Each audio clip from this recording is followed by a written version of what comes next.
Bueno, continuando con los mitos del rey Arturo, estamos con el libro de La maga Morgana y la traición de la sangre.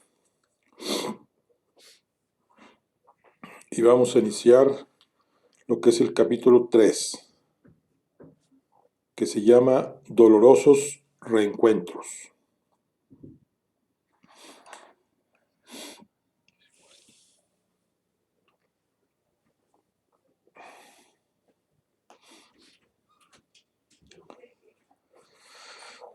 Bueno, dolorosos reencuentros.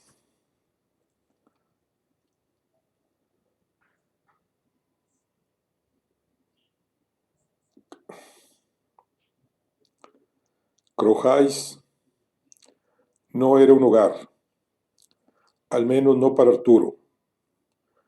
Morgana lo había percibido ya aquella vez cuando residió en la capital del reino, de Camelers, durante unos meses felices que parecían pertenecer a otra vida. Era la casa natal de la futura reina, y el rey Arturo de Logres la honraba con su presencia por deferencia hacia ella y hacia su familia. Ahí se unirían ante Dios, ahí se atarían el uno al otro, pero Morgana sabía, como lo sabía Arturo, que el legítimo rey de Logres no lo sería para el pueblo hasta que estableciese una corte en su propia capital, una corte en la que el rey Leodegrance, padre de Ginebra, adoptara finalmente el papel de vasallo y no el del orgulloso anfitrión que seguía representando. No había habido honores para recibir a la más desconocida de las hermanas del rey, que se había alejado del mundo tiempo atrás de forma repentina y sin explicación. Algunas damas y señores recordaron de repente su existencia, conscientes de su desaparición cuando la vieron regresar acompañando a Merlín, al que saludaron con una inclinación de cabeza en consideración al consejero inestimable del rey de Logres. El tiempo se había detenido en la ciudad. Las guirnaldas blancas en las almenas que celebraban el enlace inminente, los blasones de los caballeros que abarrotaban la ciudad en un océano de colores, emblemas, criaturas fantásticas y castillos bordados. Había más, mucho más que cuando se marchó, y sin embargo parecían deslucidos. Observó el ambiente festivo como alguien ajeno a la celebración. Quizá era el desengaño el que había aclarado su vista, se dijo Morgana. Quizá la sabiduría. A pesar de su entereza, se adentró en el gran salón de la fortaleza de Carohais, con el corazón encogido ante el reencuentro. Arturo y Ginebra conferenciaban cuando ella hizo su aparición, y ninguno de los dos levantó la vista al momento, enmarcados por los estandartes de Logres y Camelers. Parecían absortos en grave conversación, como en la búsqueda conjunta de una solución. El ceño fruncido daba madurez al joven Arturo, con ese gesto preocupado que ya raras veces lo abandonaba. Junto a él aguardaban caballeros de su confianza. La belleza de Ginebra la sorprendió a su pesar, como había sucedido siempre. Su tez tan blanca, sus mejillas rosadas, la melena rubia que se deslizaba en una cascada de trenzas luminosas por su espalda. Morgana se sentía empequeñecida ante ella. Le inspiró piedad el ejército de damas de compañía que revoloteaban a su alrededor. En cierto momento, Arturo alzó la vista. Morgana vio el alivio en sus ojos al advertir la presencia de Merlín, pero luego evitó mirarla.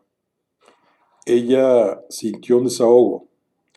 La ternura y la calidez hubieran sido más embarazosas. El joven rey estrechó la mano de su prometida, a la que Morgana ignoró a sabiendas, y se dirigió a Merlín. Necesito de vuestro consejo. El asunto es delicado. El druida asintió diciendo: habrá un juicio, pues. Al menos una audiencia es inevitable. Entonces sus ojos se detuvieron en su hermana y la observaron con atención. Habéis aceptado mi invitación. Su voz afirmaba con escasa emoción: lo celebro. Ella agradeció con un gesto cortés, formal, igualmente pétreo. Jamás hubiera faltado a tan feliz ocasión. Ninguno de los dos sonreía cuando se separaron. En su interior, Morgana le estaba agradecido al viejo druida. Aquella dolorosa ilusión en la cabaña, la fingida visita de Arturo, la había preparado, la había vaciado de sentimientos ante este nuevo encuentro. Bajó la mirada solo un instante, y cuando la alzó fueron los ojos cristalinos de Ginebra los que la golpearon como una lluvia de granizo. Su gesto de disgusto por la presencia de Morgana casi contraía su rostro en algo semejante a la fealdad. Ella le devolvió una sonrisa divertida por ella. Algo bueno le había traído ya el viaje.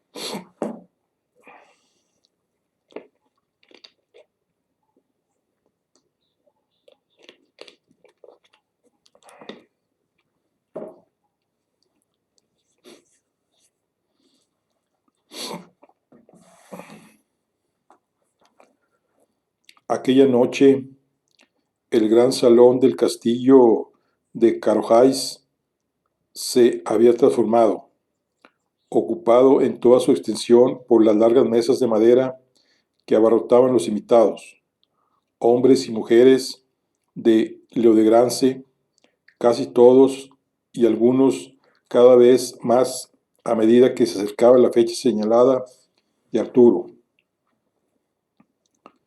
Los susurros la siguieron desde que entró al salón. No era extraño. Sus terciopelos grises nada tenían que ver con las sedas que la rodeaban. Su melena suelta y descubierta dotaba de un brillo caoba por los reflejos que arrojaban las llamas de la gran chimenea. Era casi insultante entre los velos y las trenzas. Su palidez, extraña entre los afeites y los artificiales rubores que adornaban las mejillas de las damas. Estaba acostumbrada a las murmuraciones, pero ahora, a diferencia de en ocasiones anteriores, no tenía un marido al que avergonzar o complacer, una madre abadesa que la vigilara, ni siquiera un maestro. Merlín se sentaba a la derecha de Arturo. Morgana era libre y no tenía de qué esconderse. La hermana del rey se detuvo en observar a la concurrencia durante la cena y no pudo evitar admirar las habilidades de Ginebra. Los caballeros parecían revolotear en torno a ella y, aunque era Arturo a quien rendían pleitesía, era la proximidad de Ginebra la que los conmovía. Junto a Ginebra se sentaba Leodegrance, de modo que era visible que la belleza de ella bebía de la fuerza de su padre. El noble señor había quedado viudo desde el mismo nacimiento de su hija, y ella, como había mostrado sus dones para la guía de las voluntades desde muy temprano, se convirtió en su sombra en el gobierno de los asuntos de Cameler, en la principal consejera, en la reina nunca anunciada, pero reconocida por todos. Tal cosa no le restaba a él brillo en lo más mínimo.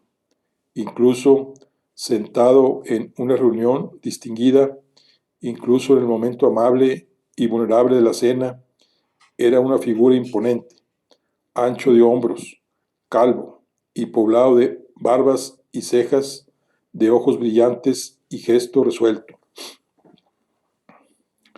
Escuchaba en ese instante con atención las palabras de su senescal, llamado Cleudalis, un hombre que, al igual que su señor, oponía a su edad una considerable fortaleza.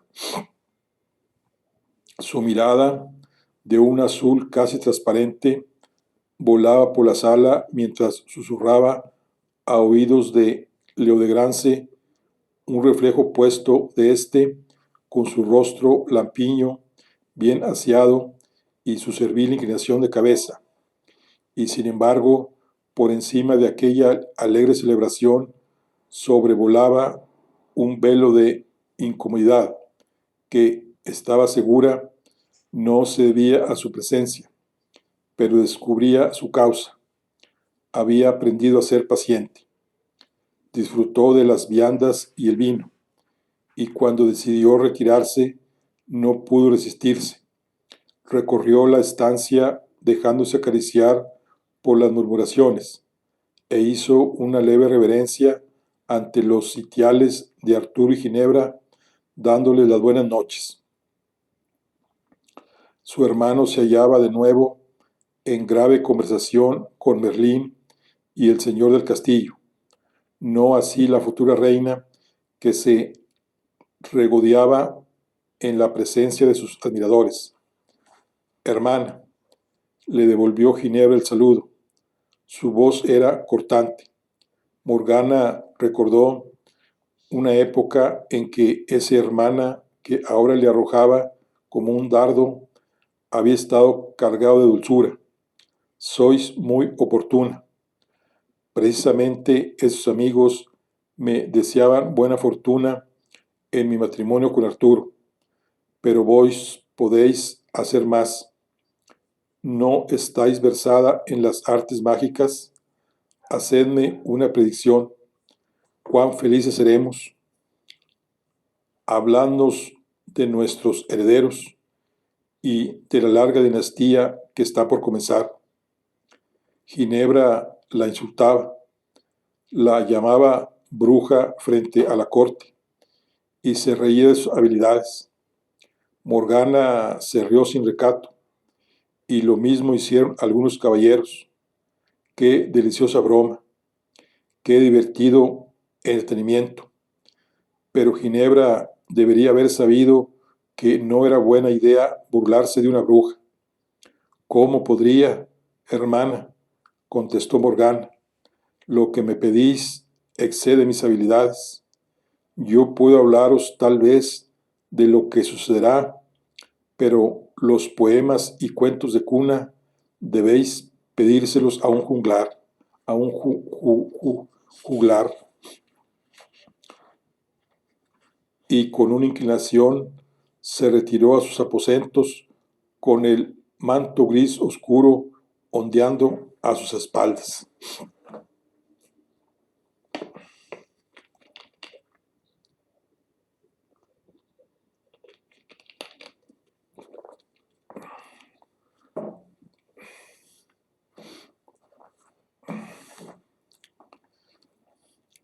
Los aposentos de Morgana en Carojais distaban mucho de aquellos que había disfrutado cuando aún era dama de compañía de Ginebra.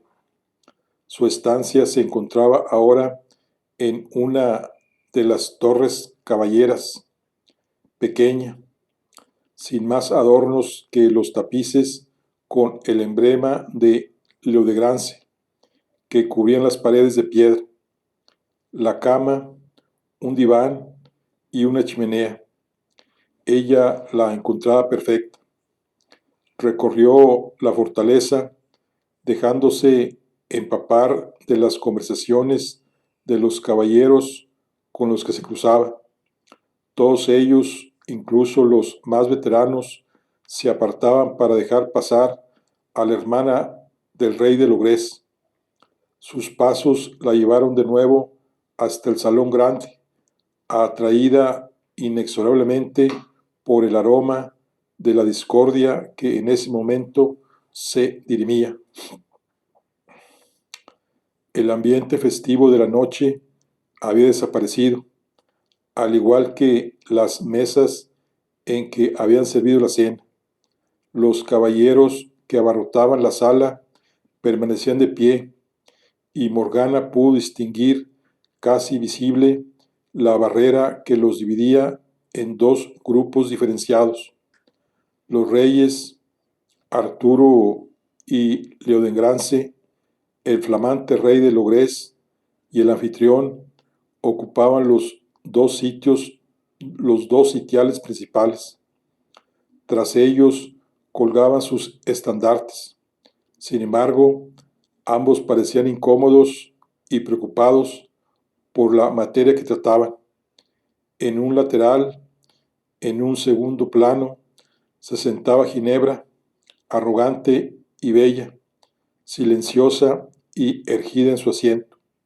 La rodeaban sus 6 damas de compañía, las únicas mujeres de la sala, veladas y con la cabeza gacha, salvo una, que observaba con curiosidad al caballero que, desarmado, estaba en el centro de la estancia.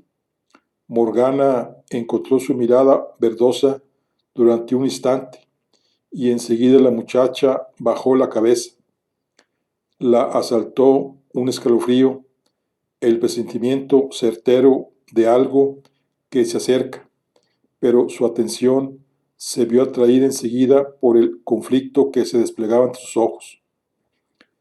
El caballero en torno al cual se desarrollaba la escena aparecía desnudo de todo blasón, desarmado, pero no había dudas sobre el cometido que trataba de cumplir. Más alto que la mayoría, sus rasgos parecían cincelados a golpe sobre una roca difícil de trabajar. La nariz, rota y prominente, competía con los marcados pómulos que su barba gris apenas podía disimular. Inclinaba la testa con una humildad que su gesto desafiante ponía en duda. Parecía más molesto que temeroso. No negáis, pues, los hechos de lo que se os acusa. El rey Leodegrance parecía estar haciendo grandes esfuerzos para controlar su exasperación.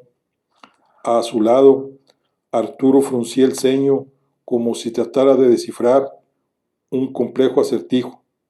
No, señor. ¿Admitís entonces haber asesinado a Sir Lucien de Daneblais, hombre de mi casa, sin mediar desafío ni combate honorable, aprovechando su embriaguez y la oscuridad de la noche? Es así. Los buitres murmuraron en torno a Morgana, enfebrecidos e indignados, unos escandalizados los otros. Sí, sí, señor. Todo eso, como decís, salvo en lo tocante al honor. Fue en defensa de mi honor que hice lo que hice, mío y de mi señora, como hubieras hecho vos en mi lugar. En cuanto a la embriaguez, ¿cómo iba yo a saberlo? El caballero hablaba con el cerrado acento de los hombres del norte y con el aire de quien empieza a cansarse de un asunto. Morgana lo vio tan claramente como si hubiera estado ahí. La sangre del caballero ebrio salpicando las paredes, el rostro y los ropajes del que recibía juicio, el golpe asestado en silencio, la figura alta como una torre sobre el cadáver silencioso. La dama en cuestión no es esposa vuestra, tampoco de él, con todo el respeto, señor.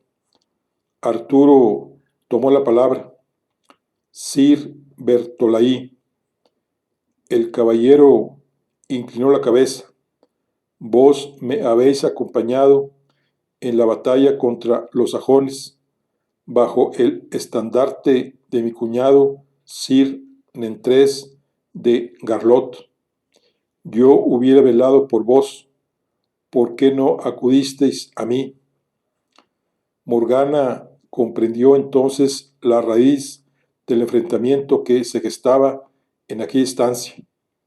El escocés rey Nentres de Garlot había sido uno de los 11 rebeldes que se habían opuesto a Arturo cuando sacó la espada de la piedra, pero como era esposo de su hermana Elaine, mayor que Morgana y Arturo, luego había claudicado para unirse a él contra el peligro mayor que suponían los invasores sajones.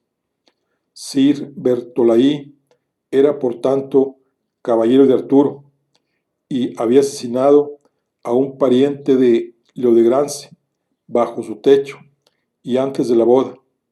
Entendía la preocupación de su hermano.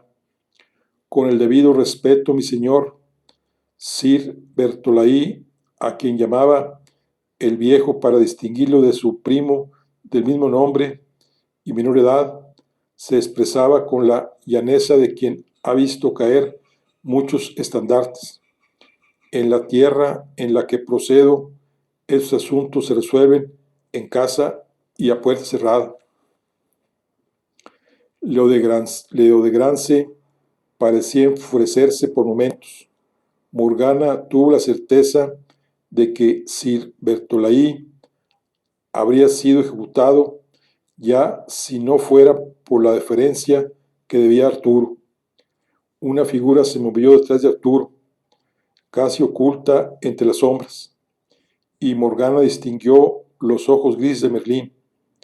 Supo entonces que su hermano ya había tomado una decisión, guiado por su principal consejero, y sin duda le habría aconsejado prudencia y continencia ante la posible ira del que aún no era su suegro, y sí uno de sus más cruciales e imprescindibles aliados.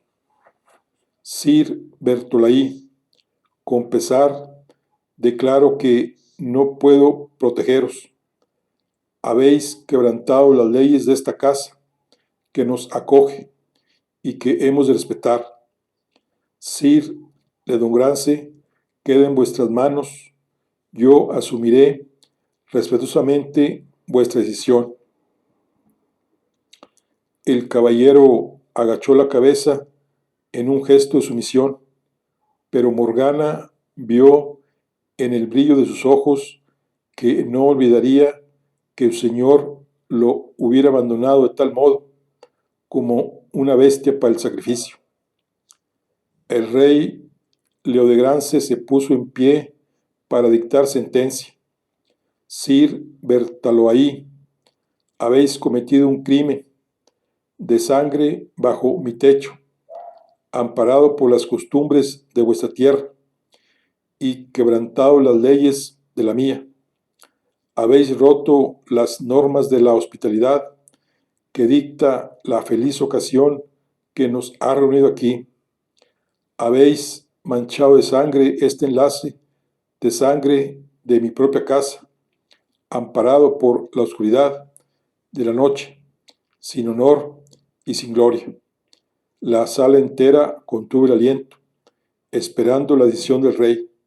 Sin embargo, no puedo olvidar que es un feliz acontecimiento el que nos une y temo los malos augurios que pueda atraer sobre esta unión vuestra sangre. Viviréis, pues, La mitad de la sala dejó escapar una exclamación de asombro, hasta que se celebre el enlace. Después, vuestra sangre apaciguará la memoria de Sir Lucien de Daneblaise y de mi casa. Hasta entonces permaneceréis bajo custodia.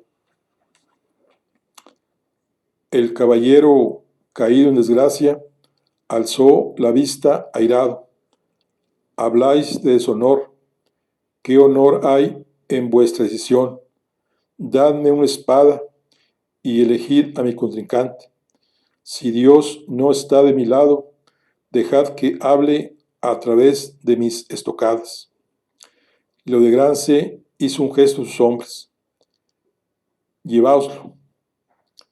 Los presentes continuaron murmurando, incluso después de que el robusto caballero hubiera sido arrastrado fuera de la sala, casi por la fuerza, como cuervos que picotearan los restos sanguinolientos de una batalla. Las damas de compañía cuchillaban en voz baja, todas salvo la que había observado con fijeza al caballero. Su rostro estaba oculto, pero había algo en su figura que resultaba familiar. Arturo permaneció en su asiento ceñudo y silencioso, sin responder a las palabras de Ginebra, que le susurraba con la mano posada en su hombro. Morgana sonrió.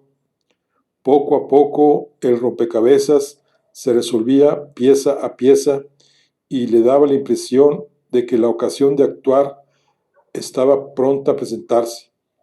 Si algo le había enseñado una vida de amargura, era callar y observar en busca de una oportunidad.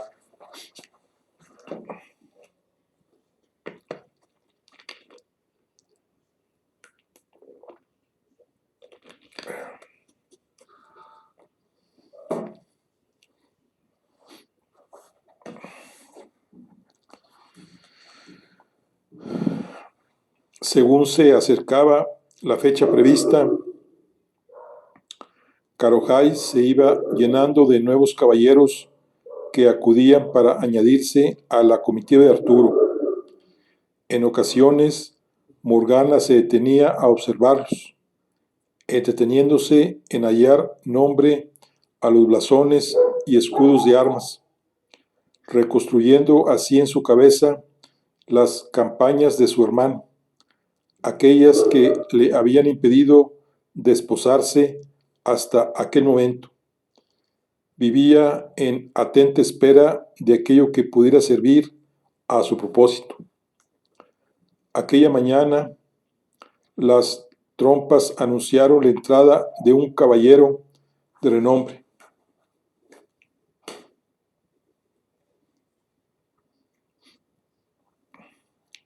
Morgana observó a Arturo desde uno de los soportales que daban acceso al patio de armas. La leve arruga en el ceño del rey permanecía imperturbable. Morgana imaginaba que no se sentiría del todo seguro hasta haber contraído matrimonio con Ginebra, pues esa unión sellaría con el lazo de la sangre su alianza con Leodegrance y los caballeros del norte, y le daría luego un heredero que aseguraría su linaje y la continuidad del trono. Lo observó permanecer serio hasta que el séquito hizo su entrada en el patio de armas, y entonces mudar el gesto, sustituirlo por una sonrisa que no llegó a alcanzar sus ojos. Morgana se giró para observar al receptor de tal sonrisa, y al momento sintió que la sangre se le helaba en las venas.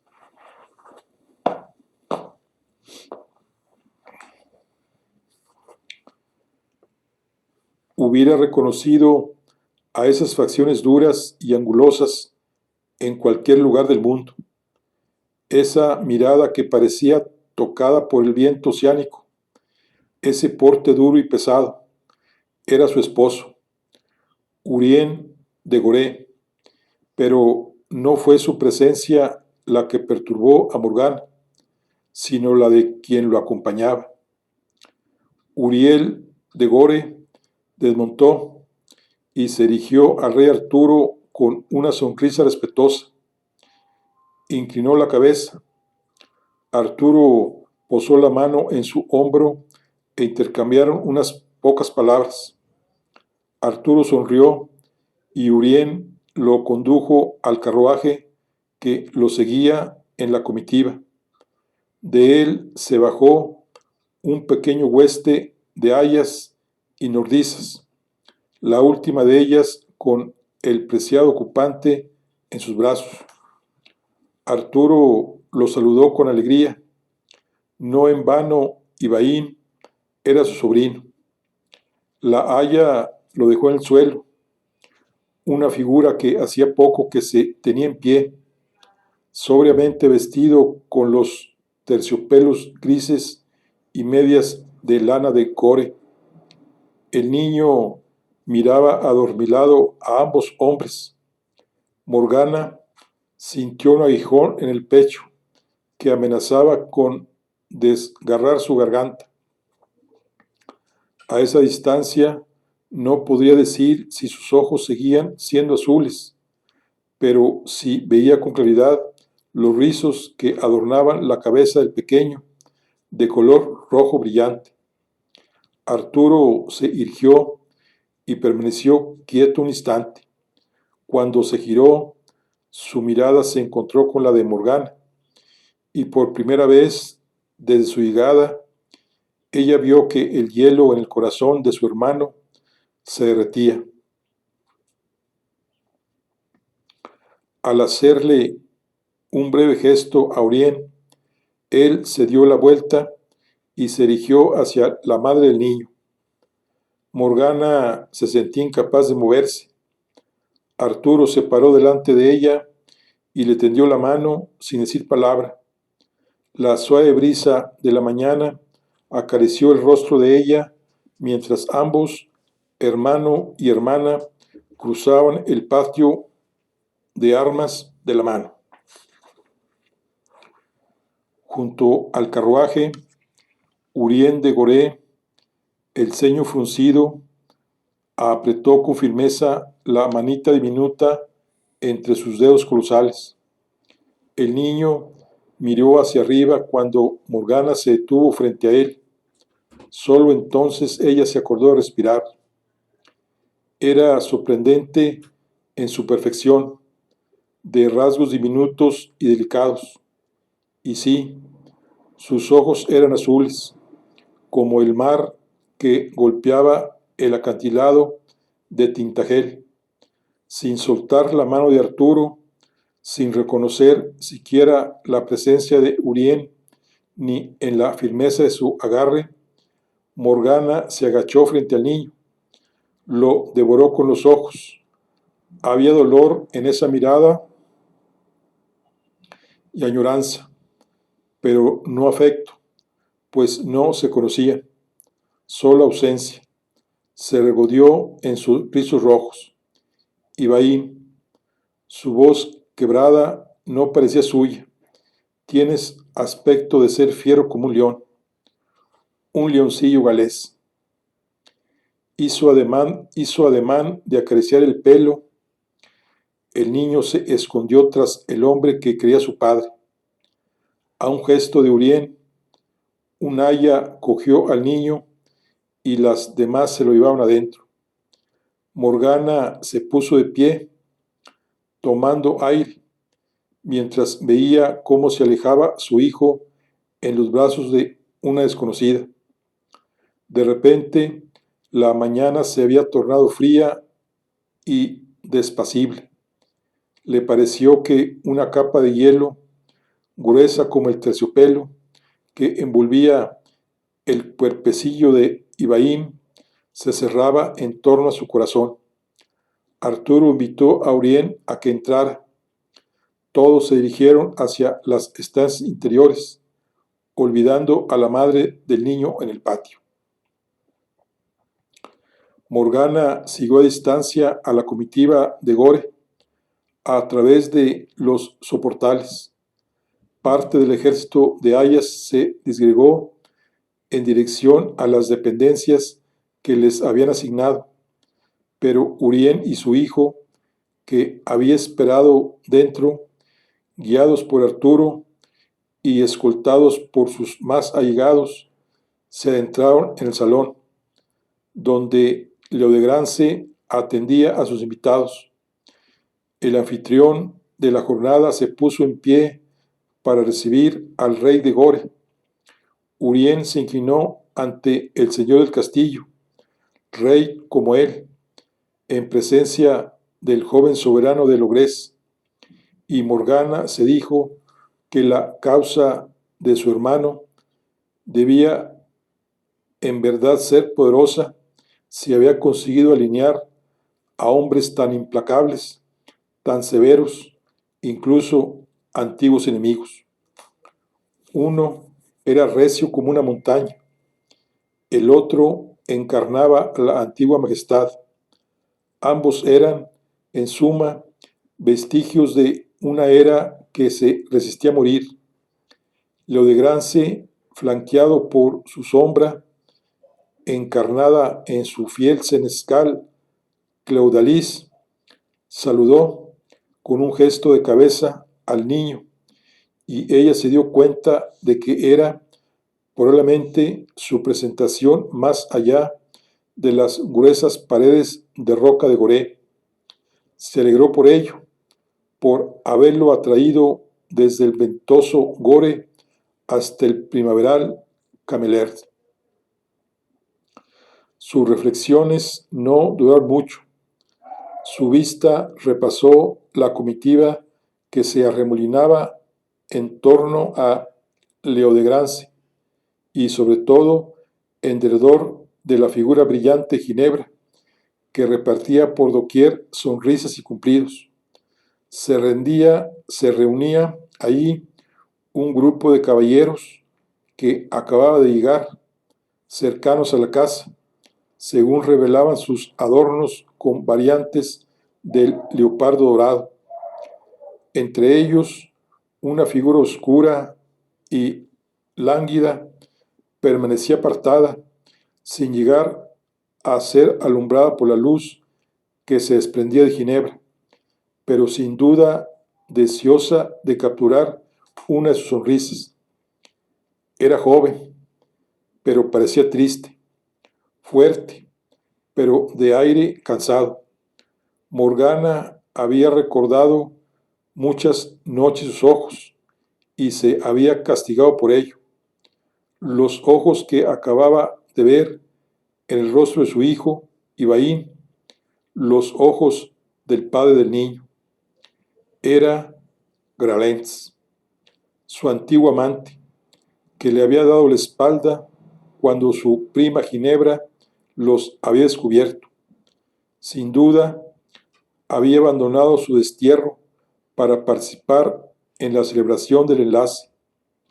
Ginebra parecía ignorar a propósito sus acercamientos, reservando para él el desdén y el desprecio. La prometida se puso en pie para recibir a su futuro esposo, y una docena de manos caballerescas se ofrecieron a ayudarla. Ignoró a conciencia la de Gralens, que quedó apartado. Sus ojos sombríos recorrieron la estancia y se encontraron con los de Morgana. La sorpresa en su expresión fue mayúscula. Ella se encaminó hasta él. ¿Qué podían temer el uno del otro, rodeados como estaban de decenas de caballeros y damas? Y sin embargo, su conversación se mantuvo entre ellos dos. Jamás creí que volvería a veros, dijo él solamente. Su voz parecía un apagado eco de la viril cadencia que ella recordaba. Vos tampoco habéis faltado. Os imaginaba en el otro extremo del mundo. Os han permitido abandonar la oscuridad para venir a la celebración. Ella misma se sorprendió del veneno de sus palabras. Él bajó la vista con una sonrisa triste. No habéis cambiado un ápice, Morgana. Vos, en cambio, parecéis una sombra del que fuisteis. La mirada de él, antaño tan apasionada, la observaba con fría distancia. Morgana no se sintió conmovida ni removida en sus entrañas, solo triste. Aquello que los había unido ya no existía. El honor perdido es una pesada losa, respondió él. Sus ojos se detuvieron en Ginebra, que reía a un mundo de distancia. Lo es. Hay pérdidas mucho más dolorosas. Morgana se dejó traicionar por su mirada que se posó en Ivaín. No podía culpar a Gralens, pues el caballero no estaba en condiciones de echar de menos lo que no sabía que tenía. Sin dirigirle más que un leve gesto de cabeza, se dispuso a marcharse y se encontró con la mirada de Ginebra, cargada de irritación. Morgana sostuvo su mirada. Él ahí, la mujer que se lo había quitado todo, la furia que había luchado por controlar, amenazaba con cegarla. Morgana recorrió con paso furioso los corredores de piedra en dirección a su estancia. Se lo había arrebatado todo, excepto su poder, que despreciaba. Y esa sería su perdición, justamente esa. Morgana se dio de bruces con una figura femenina. Al retroceder y ver quién era, se le heló la sangre en las venas. Frente a sí tenía a la futura reina Ginebra, la misma en la que se estaba alejando, pero no podía ser la misma persona, pues estaba extrañamente ataviada.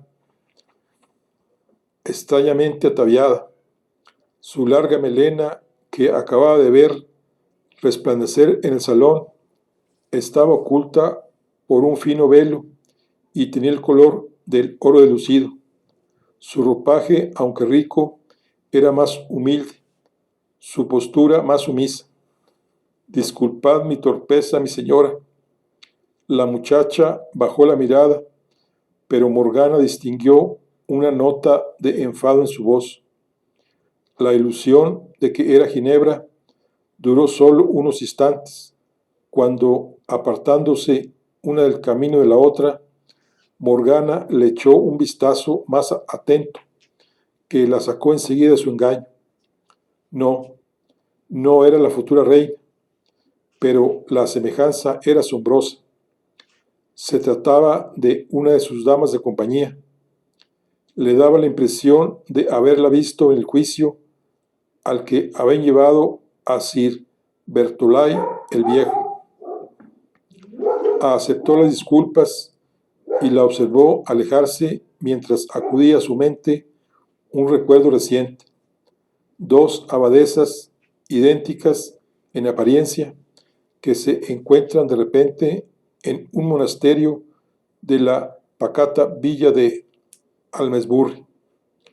Frunció el ceño, cavilando sobre lo que acababa de descubrir. Dos mujeres parecidas, de cercana edad, viviendo en el mismo castillo. Una, la hija del señor, la otra, su dama de compañía. Difícilmente podía parecer un prodigio para aquel que conociera la naturaleza de los hombres. Bueno, aquí concluimos la charla del día de hoy. Recuerden que estamos viendo el libro de La Maga Morgana y la traición de la sangre. Nos vemos en la próxima. Hasta luego.